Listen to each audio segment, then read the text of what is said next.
모시겠습니다. 5천 명의 자궁을 지켜준 세계 최고의 칼잡이. 서울병원 산부인과 행식내분비학 김미란 교수님이십니다. 아유, 안녕하십니까? 네, 안녕하세요. 네, 반갑습니다. 네, 반갑습니다. 오늘 또 수술 끝나고 바로 오셨다고. 네, 너무 죄송해요. 보통 오전에 촬영하시는 걸로. 괜찮습니다, 그랬는데 괜찮습니다. 예. 이게 당직들 다 하시네요. 당직비 받으셔야겠어요. 네. 당직비요? 네. 저희들은 뭐 당직비가 그래도 스태프분들은 이제 지금 야근하시는 거니까 사장님께서 좀 특별히 수당을 좀 주셔야 되지 않을까. 병원에 이제 6시 넘으면 당직으로. 당직비가 그렇죠, 나오는군요. 네, 네. 과가 생식내분비학. 소개 직접 좀 해주시죠, 교수님. 네. 이제 산부인과를 크게 나누면 산과하고 생식내분비, 부인과 이렇게 돼 있어서요.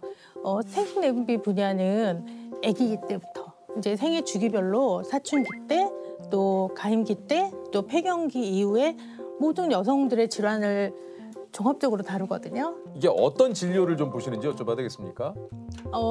저는 이제 자궁 근종 환자들 좀 많이 보거든요. 예. 저희가 사실은 좀 둘 다 남자다 보니까 이게 네. 조금 오늘 설명에 대해서 이렇게 어떻게 해야 될까 좀 고민이 좀 많으셨다고 그래요. 그러니까요. 어떻게 해야지? 저희들도 뭐 사실 이곳 그 유키즈가 다양한 분야에 계신 맞습니다, 다양한 맞습니다. 분들의 이야기를 또 듣는 프로그램이기 때문에 저 같은 경우에는 이제 나경원 씨도 그렇고 병원에 또 혹시 있으면 일 있으면 가야 되기 때문에 네네네. 우리 교수님을 통해서 이런 것들을 또 알아야죠. 네네네. 그래서 오늘 같이 보면서 이렇게 설명을 할 걸 좀 네. 가져 나오셨다고 네. 그래요. 예. 설명을 좀 부탁드리겠습니다. 네네네. 네.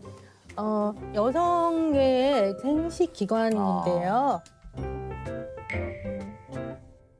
이제 여기가 자궁이에요. 자궁이고 그리고 난소가 양쪽에 있습니다. 여성분들도 난소가 2개인 거 잘 모르시는 분도 계셔요. 난소는 2개가 있고요.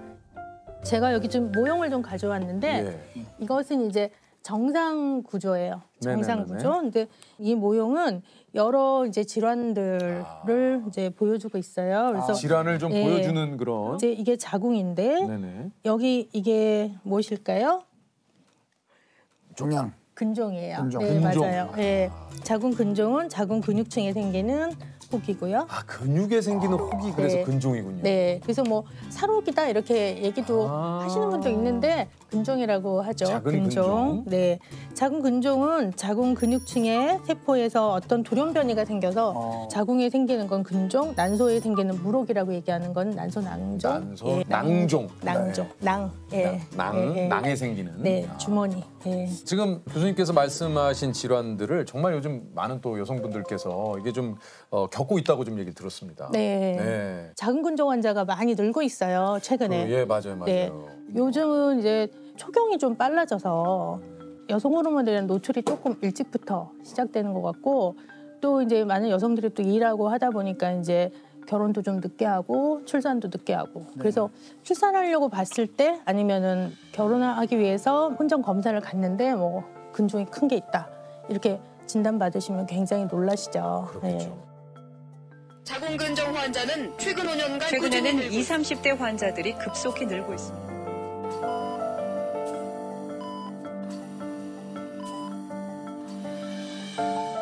문제는 별 증상이 없을 수 네, 있어요. 그러니까요. 증상이 없는 경우가 근종 같은 경우 한 50% 정도 되거든요. 그렇습니까? 네. 증상이 없어요. 없이 그냥 똥배가 나왔다 그렇게 이해를 하시면서 그런데 이제 그게 큰 근종이 이제 만져지는 정도면 아유. 꽤 큰 거죠. 이게 저 어떤 증상들이 조금 있습니까, 보통? 그러니까 이제 월경 과다라든지 뭐 생리통 같은 거 유발할 수 있는데 이제 복부에 만져지는 종괴. 그러면 이게 커지면은 소변을 자주 보게 되고, 네. 그리고 뭐 또 너무 커지면 뭐 배가 나오시겠죠. 네. 그러니까 그렇게 배가 나오시니까 내가 네. 좀 살이 쪘나 보다 이렇게 생각을 하실 수도 그래서 있는 거예요. 다이어트 하시다가 이제 나중에 알게 됐다고 하시는 분들도 계세요. 그래서 초음파 검사 해보지 않으면 뭐가 혹이 없는지 이런 것을 좀 알 수가 없어서 대학생 정도 되면은 방학 때 한 번씩은 초음파 해보면 좋지 않을까.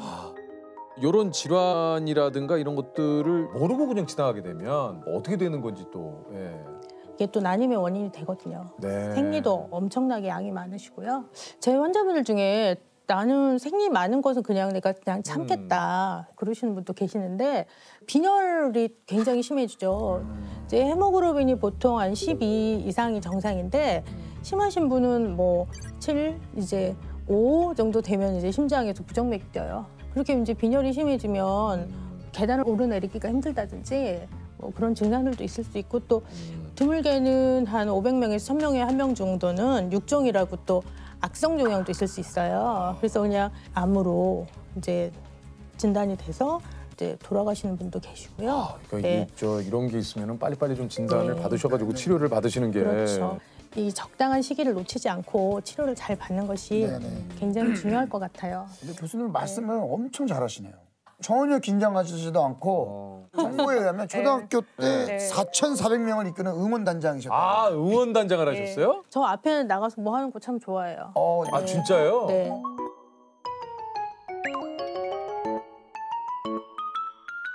그럼 그때 응원단장이셨을 때 가장 좋아하는 뭐 구호나 응원가 같은 게 아, 있었어요? 그냥 뭐 옛날에는 뭐 337 박수 같은 거. 아, 337 박수 오랜만이네요. 네. 아니 근데 이제 네. 찌개 박수 아시죠? 찌개 박수. 찌개 박수요? 지글 짝. 아, 보글 보글 짝. 지글 짝. 보글 짝. 지글 보글 짝. 아시죠? 네. 야. 아, 옛날에는 정말 학생이 4,400명이었어요. 저희 초등학교가. 그 찌개를 몇 명이 끓였는지 진짜?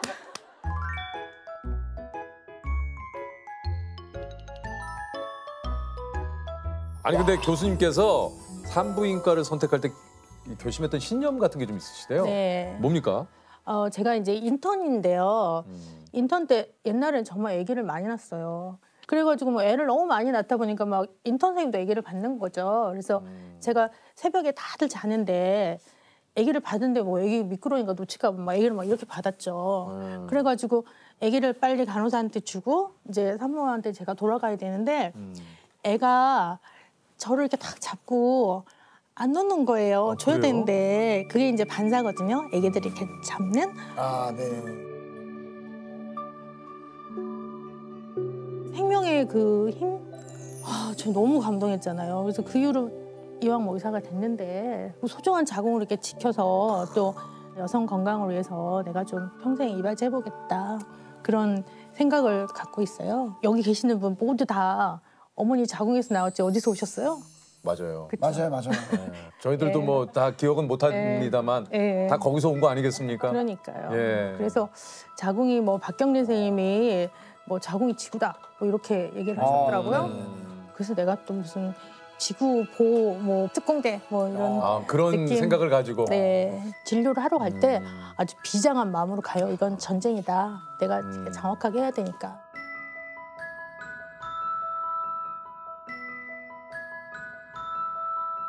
지금도 어려워요. 오늘도 너무너무 어려웠어요, 수술이. 예. 환자한테 수술이라는 거는 또 다시 할 수 있고 그런 게 아니거든요. 굉장히 중요한 거예요. 처음 수술을 한다는 것이. 그래서 나는 정말 최선을 다해서 해주고 싶은 그런 마음이 있어서 정말 최선을 하거든요. 수술에 대해서는 저는 좀 욕심이 많아가지고 내가 양손잡이가 되면 수술을 더 잘하겠다 이런 생각이 드는 거예요. 그래서 제가 그때부터 왼손으로 막 밥 먹고 막 그랬어요. 그래서 왼손하고 오른손을 다 잘 쓰는 양손잡이로 완성이 된 거예요. 이렇게 또 뭐 기억에 남는 환자분들도 좀 많이 있으실 것 같아요. 너무 많죠. 너무 많죠. 예. 12년에 정말 자궁근종이 커가지고 그걸 잘 살려서 수술하기 굉장히 어려웠어요. 그래서 제가 로봇 수술을 했는데 첫 해에는 제가 제왕절개 해드렸거든요. 예.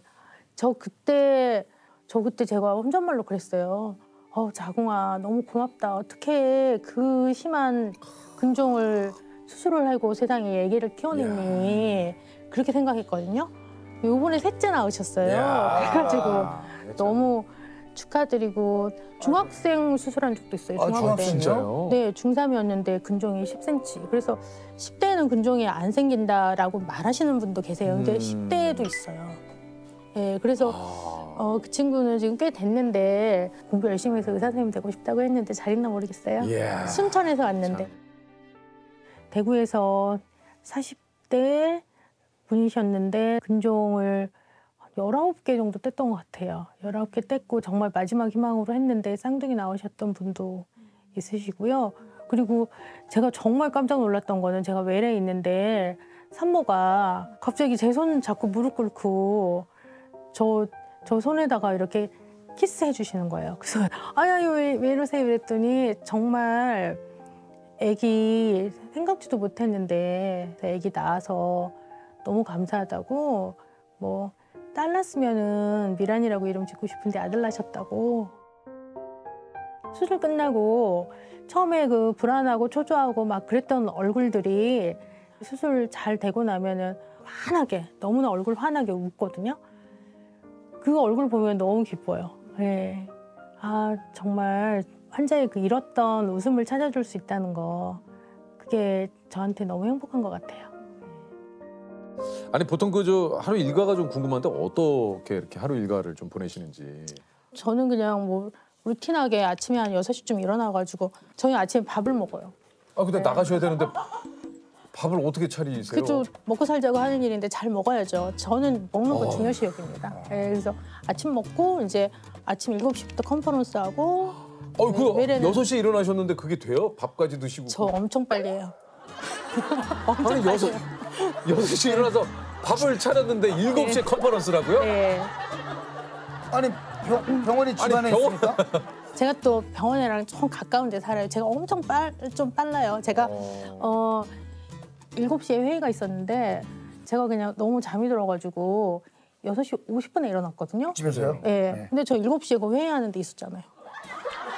아니 10분 그 동안 약간 이제 늦잠을 자고 일어나시긴 했지만 이제 뭐 조금 그런 시간들이나 이런 것들은 좀 6시쯤에 막 스프링처럼 일어나가지고 세수만 하고 세수만 하고 바로 근데 뭐 나갔어요. 그때는 이제 세수가 아니고 치는 거죠, 거의. 예, 치고 그냥 치고 바로 그냥. 나갔어요. 뭐 2분이면 나가죠 집에서. 나가고 3분 딱 걸렸으니까.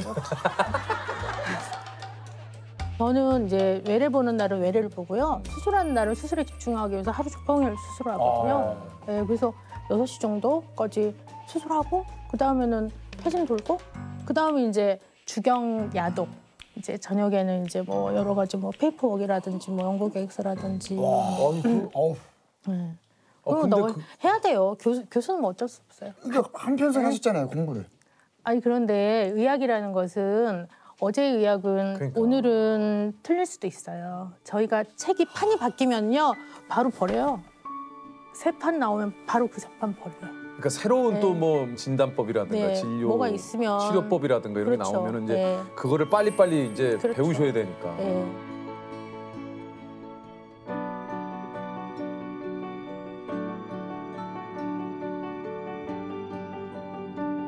28년간 의사로 일하시면서 혹시 지치거나 힘들었던 순간도 좀 있으신지 궁금하네요. 아 제가 2010년에 유방암을 아 정말. 제가 아이고. 진단했어요. 제가. 아 정말요? 네, 그 수술방에 전화가 왔어요. 수술이 조금 늦어지고 있다고 그래서 제가 이제 초음파실 가서 검사를 했는데 보니까 조금 안 좋은 것 같아가지고 조직 검사를 해갖고 제가 유방암 수술을 받고 네. 안 하셨었어요 그 전에. 했어요. 근데 갑자기 6개월 뒤에 초음파를 보라 이렇게 했어요. 그런데 제가 자꾸 시간이 없다 보니까 그게 7개월 되고 8개월 되고 9개월 되고 그래서 11개월 만에 검사를 한 거예요. 근데 어떻게 연기 다음에 1기, 2기 이렇게 가야 되는데 그냥 2기로 딱 가더라고요.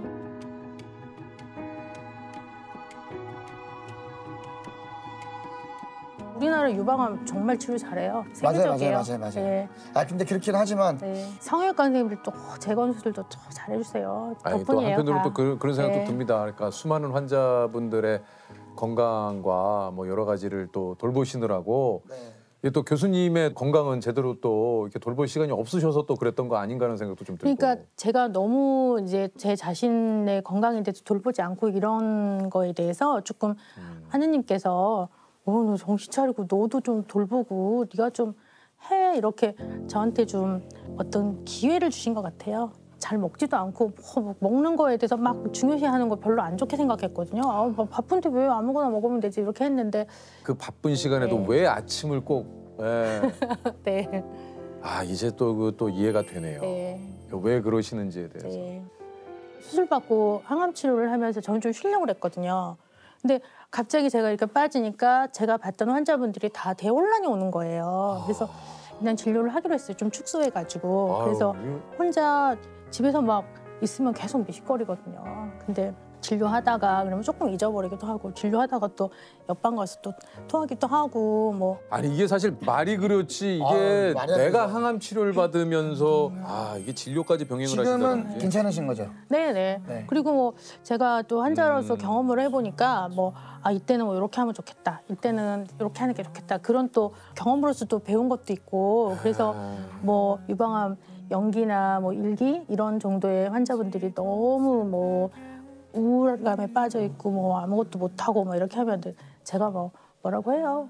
아유 뭐 이게 앞에서 지금 괜찮아요. 뭐 이러면서 저 보세요. 저 다 괜찮아요. 그리고 힘내라고. 네. 네.